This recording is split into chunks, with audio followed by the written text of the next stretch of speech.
자, 2023년 6월 10일에 있었던 지방직 공무원 보건직 전공 과목인 보건행정에 대한 기출문제 해설 특강 진행하도록 할게요.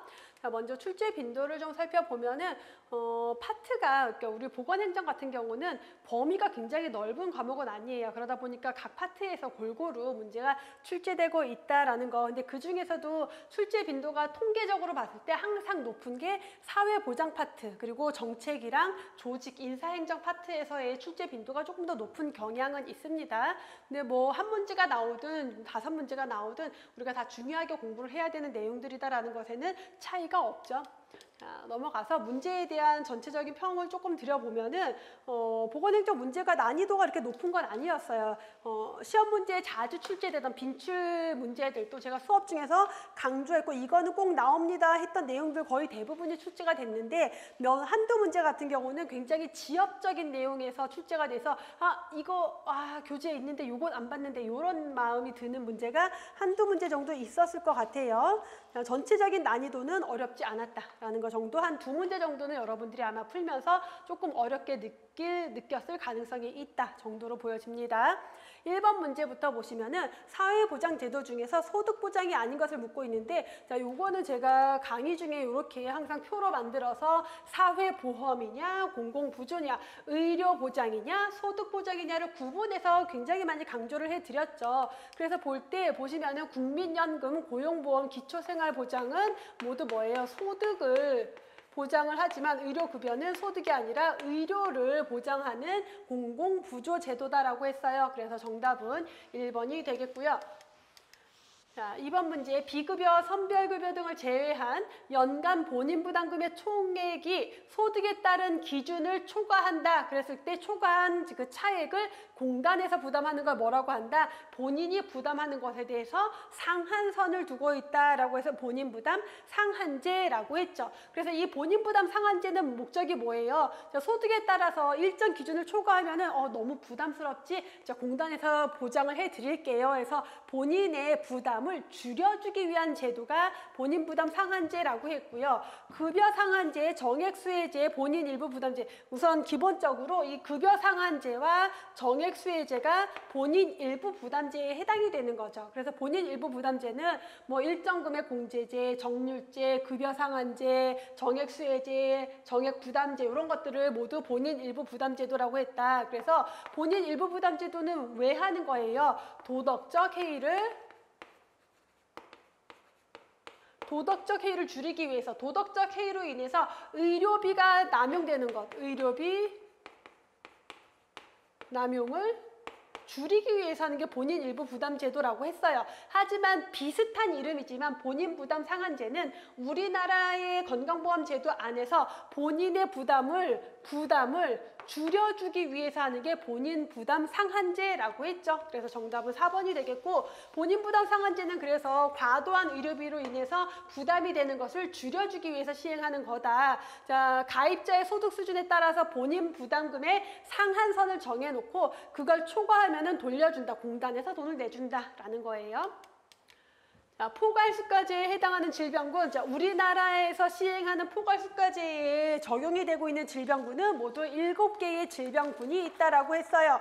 자, 그래서 백내장 수술, 편도 아데노이드 수술, 수정체 수술이 백내장 수술에 해당이 되고요. 탈장 수술 해당이 되고요. 뭐 맹장 수술이라던가 제왕절개 분만이라던가 자궁 수술 같은 게 있죠. 갑상샘 수술은 해당되지 않습니다. 그래서 정답은 기역, 디귿, 리을이 되겠고, 그래서 질병 보면은 안과에서 하는 백내장 수술, 이비인후과에서 하는 편도 아데노이드 수술, 외과에서 하는 치질 수술, 항문 수술, 그리고 탈장 수술, 맹장 수술, 제왕절개 분만, 그 다음에 자궁 수술, 이렇게 7가지의 진단명의 질병군에 대해서 포괄수가제를 적용하고 있죠.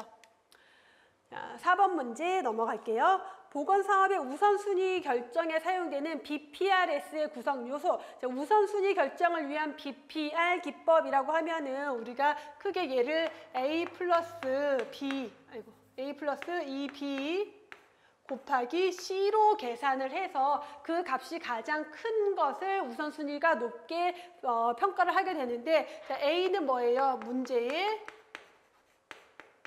크기라고 했고요. B는 심각성, 문제의 심각성. 자, C는 사업의 효과.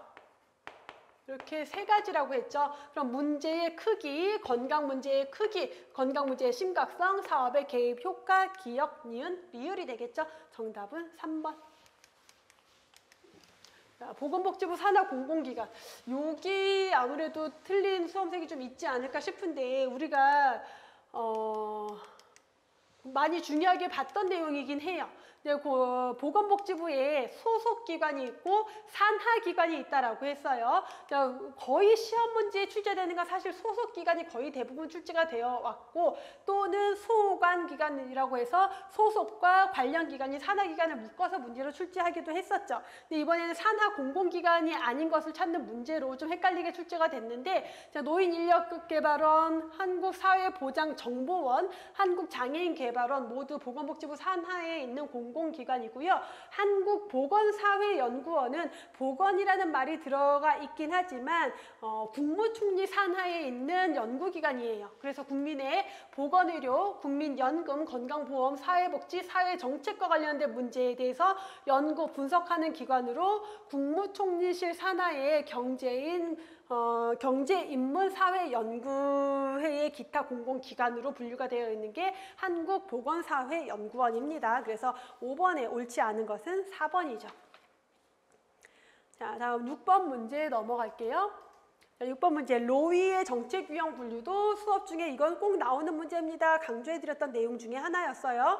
질병관리본부가 질병관리청으로 승격됐다. 조직이 개편된 거죠. 자, 이렇게 정부를 대상으로 정부의 조직을 개편하거나 선거구를 바꾸거나 하는 이러한 정책을 뭐라고 한다? 구성정책이라고 했죠. 그래서 정답은 4번이 되겠고요. 자, 로이의 정책 유형을 분류를 해보면 분배정책, 규제정책, 재분배정책, 구성정책으로 구분할 수가 있겠고, 자, 분배정책이라고 하면은 정부가 국민들에게 어떤 서비스나 재화를 나눠주는 것을 분배정책이라고 해요. 그래서 뭐 도로를 건설한다던가 또는 보건진료소를 설치한다던가 이런 것들. 규제정책은 정부가 누군가의 재산권 행사나 자유를 구속해서 다른 사람을 보호하고자 하는 정책이다. 그래서 뭐 환경오염과 관련된 규제라던가 공공요금 규제 같은 것들. 재분배 정책은 고소득층으로부터 저소득층으로 소득의 이전을 목표로 하는 제도로 공공부조 제도, 누진소득제 제도 같은 것들이 있고요. 자, 구성정책은 정부 자체를 대상으로 하는 정책, 정부 기관의 설립 변경, 선거구 조정과 관련된 정책을 구성정책이라고 했죠. 자, 6번에 그래서 정답은 구성정책이었고요.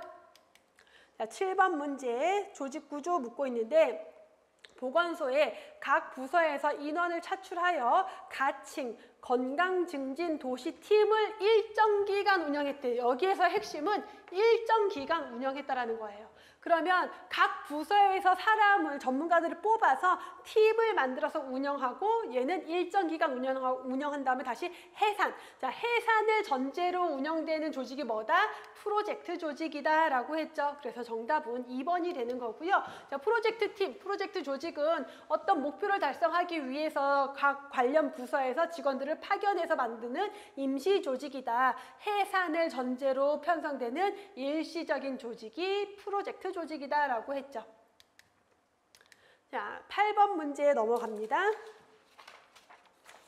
의료법상 의료기관 인증제도에 대한 설명으로 옳은 것을 묻고 있는데, 자, 의료기관의 인증 신청은 의무적이다? 어때요? 의료기관의 인증 신청은 자율적이다라고 했던 거 강조했던 내용 중에 하나죠. 그래서 병원급 의료기관이 자율 신청에 의해서 인증을 받게 된다라고 했어요.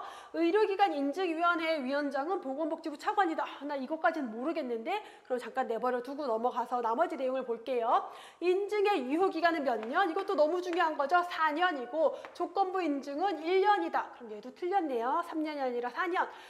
결과에 대해서 이의 신청이 있을 때 통보받은 날로부터 며칠 이내에 한 달, 30일 이내에 이의 신청을 해야 된다. 자, 나머지가 우리가 수업 중에 엄청 강조했던 내용이에요. 그러면 내가 이게 보건복지부 장관인지 차관인지는 모르겠지만 나머지 내용이 모두 틀렸네. 그러면 정답은 2번밖에 없구나. 이렇게 답을 찾으시면 되는 문제예요. 문제예요. 그래서 정답은 2번이 되겠죠.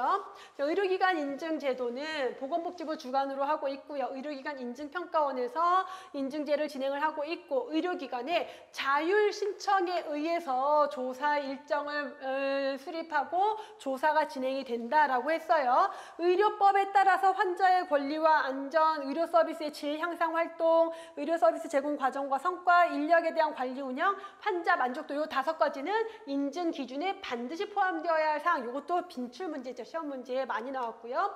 자, 인증 등급은 인증, 조건부 인증, 불인증으로 구분을 하는데 인증의 유효기간은 4년, 조건부 인증의 유효기간은 1년, 불인증은 인증을 못 받았으니까 유효기간이 없겠죠. 인증 등급에 이의가 있으면은 30일 이내에 이의 신청을 해야 된다라는 것까지 해서 우리가 중요하게 다뤘던 내용 안에서 모두 문제가 출제가 됐어요. 자, 마지막으로 의료기관 인증위원회는 보건복지부 장관이 이 인증과 관련된 정책을 심의하기 위해서 보건복지부 장관 소속으로 위원회를 두는데 위원장 1명을 포함해서 15명 이내의 위원으로 구성을 하고요. 위원장은 누가? 보건복지부 차관으로 한다. 자, 나머지 의료인 단체, 의료기관 단체에서 추천하는 사람, 노동계, 시민단체, 소비자단체가 추천하는 사람, 학식과 경험이 풍부한 사람, 시설물 안전진단과 관련돼서 학식과 경험이 풍부한 사람, 그 밖에 공무원이 위원으로 들어가게 됩니다. 자, 그래서 8번의 정답은 2번인 문제였고요. 자, 9번 문제, 예산제도에서 제가 수업 중에 굉장히 많이 강조했던 내용이 시험 문제로 또 출제가 됐어요. 새 회계연도가 개시되었음에도 불구하고 예산안이 의결되지 못했다. 다시 말하면 자, 2023년 1월 1일이 됐어요. 근데 1월 1일이 되기 전에 예산안이 국회를 통과하지 못했다. 그럼 국회를 통과하지 못하면 예산을 쓸 수가 없어요. 그럴 때 임시로 쓰라고 편성하는 것을 예산 불성립 시의 기준으로 해서 가예산, 준예산, 잠정 예산이 있었죠. 그 중에서 정부가 일정한 범위 내에서 전년도 안에 전년도에 준하는 경비를 쓸 수 있게 해준대요. 전년도에 준해서 쓸 수 있게 해준다. 뭐예요? 준예산이 되겠죠. 정답은 2번이고요. 자, 예산 불성립 시의 종류, 그래서 회계연도가 개시되기 전에 예산이 국회에 의결되지 못했다. 그럴 경우엔 잠정예산, 가예산, 준예산을 쓸 수가 있는데 자, 잠정예산은 몇 개월분에 해당하는 금액을 쓸 수 있게 해주는데 허가를 해줘요. 이 허가를 해준다는 건 국회가 잠정 예산을 별도로 의결을 해줘야 된다는 거고요. 자, 가예산은 회계연도 개시되기 전에 1개월분에 대해서만 마찬가지로 국회 의결로 돈을 쓸 수 있도록 해주는 거고요. 준예산은 예산안이 의결될 때까지 그러면 이제 일정 기간 동안 계속 쓸 수가 있는 거고요. 전년도 예산에 준하는 경비, 자, 요 경비를 지출할 수 있게 해주는 제도고 여기는 국회에 의결이 없어도 돼요. 여기 준예산이다. 그래서 준예산에 대한 시험 문제가 출제가 됐습니다. 정답은 준예산이었고, 자, 10번 노인장교양보험에서 사업자, 보험자는 누구다? 국민건강보험공단이 하고 있죠. 그래서 건강보험이랑 노인장교양보험 모두 국민건강보험공단에서 보험자로서의 역할을 하고 있습니다. 이거는 뭐 어렵지 않은 문제였고요. 자, 11번 보건복지부 소관기관이 보건복지부에서 관리하고 있는 기금이 아닌 것. 자, 보건복지부 소관기금도 제가 여러 번 강조를 해드렸어요. 국민연금기금, 국민건강증진기금, 그리고 응급의료기금 이렇게 3가지가 보건복지부 소관기금이다. 아닌 것은 노인복지기금이죠. 정답은 2번이고요. 자, 12번 의료 전달 체계의 목적이 아닌 것. 자, 의료 전달 체계는 1차 의료, 2차 의료, 3차 의료의 어떤 전달 시스템을 얘기한다. 자, 그렇게 해서 불필요한 1차 의료로 해결할 수 있는 문제인데 굳이 3차 병원 가지 않게 하는 거죠. 그래서 건강보험 재정의 안정을 도모할 수가 있고요. 자원을 좀 더 효율적으로 이용할 수가 있겠죠. 근데 그렇다고 해서 이런 고급화된 의료 서비스를 제공하는 것을 촉진하는 것은 아니다. 그래서 우리가 보건행정이나 공중보건에서 절대 좋아하지 않는 표현, 고급화된 의료, 최첨단 의료 이런 것들은 거의 틀린 내용이다라고 했죠. 자, 지역 간 또는 의료기관 간의 균형적인 발전을 도모한다. 그래서 아닌 것은 3번이죠. 자, 의료 전달 체계는 그래서 자원의 효율성을 도모하고요. 의료기관의 균형적인 발전을 추구하고 의료비를 억제하고 보험 재정의 안정을 도모하게 됩니다. 자, 정답은 3번이었고 13번 농특법에 따른 보건진료 전담 공무원에 대한 설명. 자, 보건진료소에 배치되는 보건진료 전담 공무원인데, 자, 보수교육은 매년 21시간, 21시간 이상으로 한다? 자, 요거 모르겠어요. 자, 모르겠으면 잠깐 두고 넘어갑니다. 자, 특별자치시장, 자치도지사, 시장군수, 구청장이 근무지역을 지정하여 임용한다. 지방공무원이기 때문에 시장군수, 구청장이 임용한다라고 했고요. 자, 간호사, 조산사 면허를 가진 사람으로서 보건복지부 장관이 실시하는 얼마 이상, 요것도 중요한 거였죠. 24주 이상의 직무교육을 받은 사람이어야 한다. 얘는 확실하게 틀렸네요.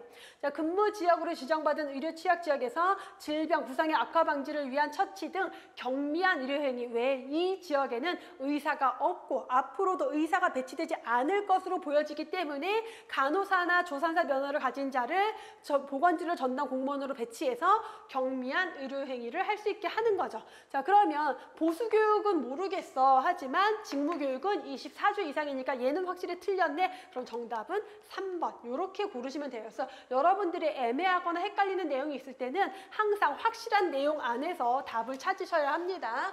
그래서 보건진료 전담 공무원은 간호사나 조산사 면허를 가진 자로 24주 이상의 직무교육을 받은 자여야 하고요. 자, 시장군수 구청장이 근무지역을 지정해서 임용을 하게 됩니다. 보수교육은 매년 21시간 이상으로 하게 되어 있고요. 자, 보건진료 전담 공무원은 대통령령으로 정하는 경미한 의료행위를 할 수 있어요. 거기에 해당하는 의료행위가 질병이나 부상 상태를 판별하기 위한 진찰검사나 환자 이송, 응급처치, 악화 방지를 위한 처치, 만성병 환자의 요양지도 관리, 정상분만 시 도움, 분만 도움, 예방접종, 의약품 투여 요 정도가 되겠고요. 이 의료행위 외의 업무로는 뭐 환경위생, 영양 개선, 또 질병 예방에 대한 거, 모자 보건, 그다음에 교육 지도 같은 업무들을 하게 되죠. 그래서 13번 문제의 정답은 3번이었고요. 자, 14번 문제 넘어갈게요. 보건의료 사업에서 우선순위 결정에 사용하는 황금 다이아몬드 방법에 대한 설명으로 옳지 않은 건데, 자, 이번 시험에서는 우선순위 결정 기준에 대한 문제가 2개나 출제가 됐어요. 앞에서 BPR 기법이 있었고 이번에 황금 다이아몬드 기법이 있는데, 제가 황금 다이아몬드도 수업 중에 매우 강조해드렸던 내용 중에 하나죠. 자, 이 황금 다이아몬드 방법은 BPR 기법이나 브라이언트의 우선순위 결정 기법에 비해서 뭐를 추구한다? 형평성을 추구하기에 좋은 기법이다라고 했어요. 그래서 형평성보다 효율성을 추구하는 게 아니라 형평성을 추구하는 데 좋은 방법이다라고 했고요. 미국 메릴랜드주에서 처음 사용한 방식이다라고 했죠.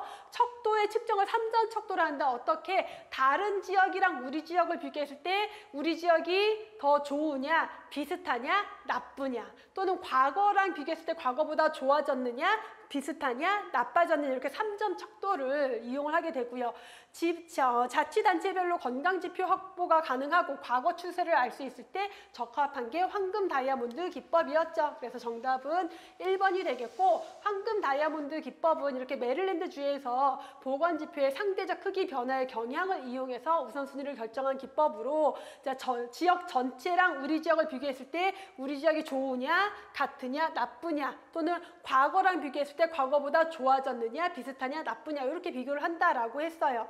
자, 그래서 자치단체별로 건강지표 확보가 가능하고 과거 추세를 알 수 있으면 쉽게 우선순위를 정할 수 있으며 형평성을 추구하는 데 매우 적합한 방법이다 라고 했죠. 그래서 옳지 않은 것은 1번이 되겠죠. 형평성이 강조되는 기법이다.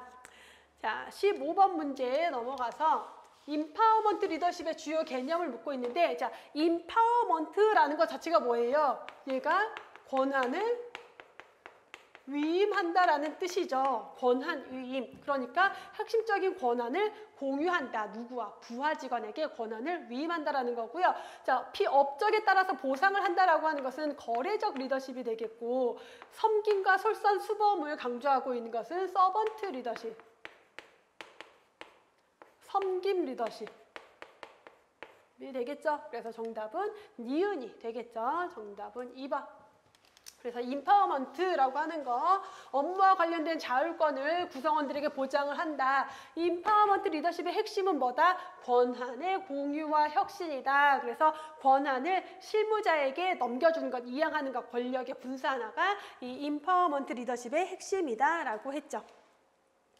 자, 16번 문제, 민츠버그의 조직 유형 중에서 상급 종합병원에 적정하라는 것을 묻고 있는데, 자, 민츠버그는 그 조직의 규모와 복잡성 정도에 따라서 뭐 단순 구조 조직, 기계적 관료제 조직, 전문적인 관료제 조직, 그리고 대형 지부 조직, 그리고 임시 특별 조직, 이렇게 5가지로 나눴다라고 했어요. 자, 그 중에서 상급 종합병원은 대표적인 전문적 관료제 조직이다라고 할 수가 있겠죠.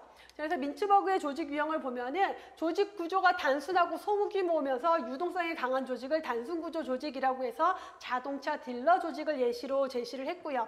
조직이 대규모고 표준화되어 있고 안정적이다. 그래서 역사가 긴 조직, 대규모 조직, 우체국이나 항공사 같은 조직이 기계적 관료 조직. 자, 전문가 집단이라는 대규모 조직, 그래서 대학, 종합병원, 사회복지기관들이 전문적 관료 조직이고, 재벌기업이나 대학처럼 각각의 사업부서가 자율적으로 활동하는 조직을 대형 지부 조직이라고 했어요. 자, 그다음에 복잡한 형태의 연구개발 조직, 광고회사나 우주센터 같은 조직을 임시특별 조직이라고 분류를 했죠. 정답은 그래서 전문적 관료제 조직이었고요. 17번 문제, 도나베디언이 제시한 보건의료 서비스의 질 평가는 구조평가, 과정평가, 결과평가 이렇게 3가지로 구분을 했고요. 자, 면허제도나 자격부여제도가 대표적인 구조평가에 해당이 됐고요. 임상진료 지침이나 의료 이용도 조사는 과정평가에 대표적이고, 고객 만족도 조사는 결과평가에 해당이 되죠. 그래서 정답은 1번. 자, 이 문제도 워낙 빈출 문제고 수업 중에도 많이 강조드렸던 내용이었죠. 그래서 구조평가에는 면허 자격부여제도, 신인제도 같은 것들이 있고요. 과정평가는 의료 이용도 조사나 뭐 의료 전문인들의 상호 감시, 임상진료 지침 같은 것들. 결과평가는 고객 만족도, 뭐 질병 이환율, 사망률, 합병증 같은 것들이 해당이 됩니다. 자, 18번 문제, 다음에서 설명하는 직무평가 방법을 묻고 있는데, 우리가 직위분류제를 수립을 할 때 직무를 분석하고 직무를 평가한다라고 했고요. 직무를 평가하는 방법에는 서열법, 점수법, 요소비교법, 직무분류법이 있다라고 했어요. 그 중에서도 비계량적인 방법이고 상대적인 중요도, 상대적인 평가다라고 하는 것은 서열법이죠. 정답은 1번이고요. 그래서 비계량적인 방법으로 직무랑 직무, 그러니까 수치화시키지 않고 이 일이랑 어떤 일이 더 힘들지 이렇게 비교를 해요. 자, 그래서 누가 누구보다 더 힘드냐 안 힘드냐를 가지고 서열을 매기는 것을 서열법이라고 하는 거죠.